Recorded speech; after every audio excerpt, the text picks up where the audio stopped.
Santet memang masih banyak banget berkeliaran di Indonesia dan itu bukan jadi salah satu hal yang bisa dibilang halu banget ya, karena memang masih banyak banget orang yang make.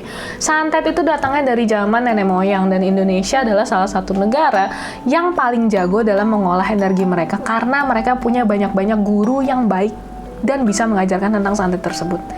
Nah, gimana sih caranya kalau kalian ingin aman dari santet? Karena kita tidak selalu memiliki kesempatan untuk menjadi versi terbaik dari diri kita. Istilahnya ada kalanya kita hilaf dan kita membuat orang tersakiti.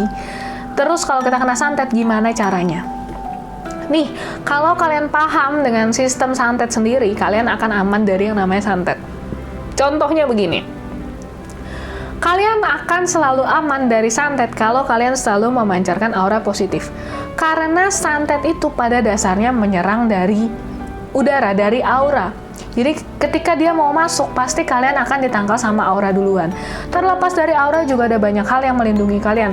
Misalnya leluhur kalian, Tuhan kalian, dewa dan dewi yang mengikuti kalian, atau keseimbangan antara yin dan yang.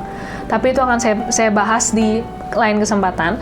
Tapi yang pasti, yang namanya santet itu baru bisa masuk kalau kalian punya aura negatif yang cukup besar.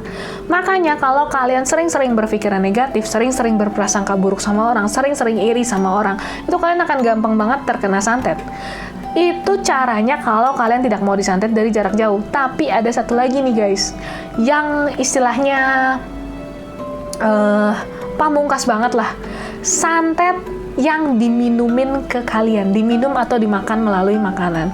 Nah, itu mau kalian punya aura sebagus apapun, itu biasanya sulit untuk ditangkal. Karena itu ngomong kasarnya sudah langsung masuk ke dalam aliran darah kalian. Kalau kalian tahu sedulur papat limo pancer, nah kalian harus lebih memahami hal-hal seperti itu dan melindungi diri kalian dari dalam.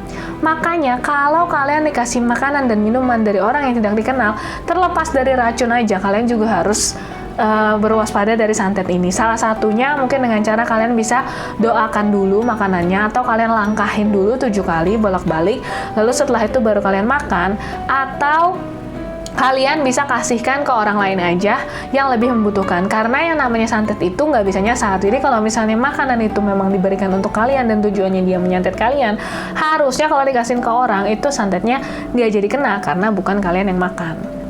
Nah, sekarang kalau kita mau bahas kenapa sih santet yang dimakan itu lebih berbahaya dibandingkan santet yang diserang dari jarak jauh.